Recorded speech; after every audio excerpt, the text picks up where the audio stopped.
জানেন কি, এই যে কলকাতা শহরটা যার মধ্যে আমরা থাকি, যেখানে প্রতিদিন বিভিন্ন কারণে এত মানুষের সমাগম হয়, এই শহরটার শুরু কোথা থেকে হয়েছিল?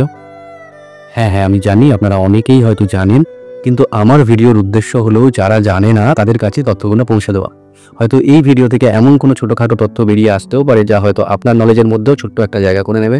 এই ছোট্ট ভিডিওটা সম্পূর্ণ দেখার অনুরোধ রইল। আর ভালো লাগলে লাইক, কমেন্ট, সাবস্ক্রাইব, ফলো ছুঁড়ে মুখে মেরে দেবেন। তো কলকাতার জন্ম হয়েছিল তিনটে ছোট গ্রাম থেকে: সুতানুটি, গোবিন্দপুর এবং কলিকাতা। সুতানুটি নামটা শুনে হয়তো অনেকেরই শোভাবাজার সুতানুটি মেট্রো স্টেশনের নামটার কথা মনে চলে এসেছে। হয়তো অনেকে ভাবছেন, তাহলে কি শোভাবাজারই সুতানুটি? যদিও সুতানুটি নামটা এখন শুধু শোভাবাজার মেট্রো স্টেশনেই অবশিষ্ট রয়ে গেছে, তবে সুতানুটি ছিল এখনকার শোভাবাজার, শ্যামবাজার, বাগবাজার, বড়বাজার এবং চিতপুর, এই পুরো অঞ্চলটা জুড়ে। আর এই গ্রামটা ছিল একসময় তাঁতি আর বস্ত্র শিল্পের কেন্দ্র। মানে তখন থেকেই এখানে কাপড়ের ব্যবসা চলত।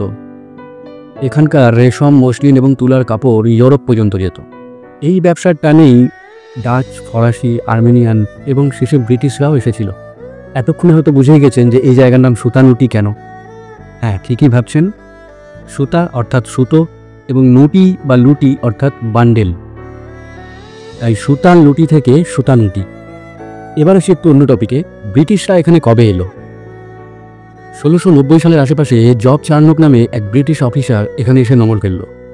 তারপর থেকেই ইস্ট ইন্ডিয়া কোম্পানির কলকাতার ভিত রচিত হলো।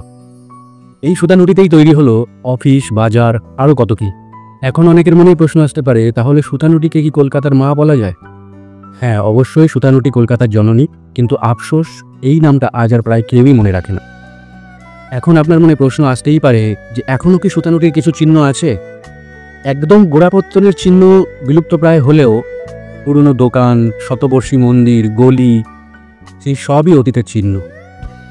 সুতানুটি অঞ্চলে এখনও এমন অনেক বাড়ি আছে যেগুলো বহু বছরের পুরনো।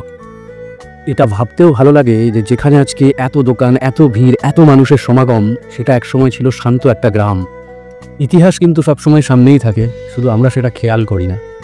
আশা করি আজকের পর সুতানুটির নাম আপনিও কখনো আর ভুলবেন না, কারণ সুতানুটি শুধু একটা নাম নয়, এটা কলকাতার শুরু, শহরের হারিয়ে যাওয়া শিকড়।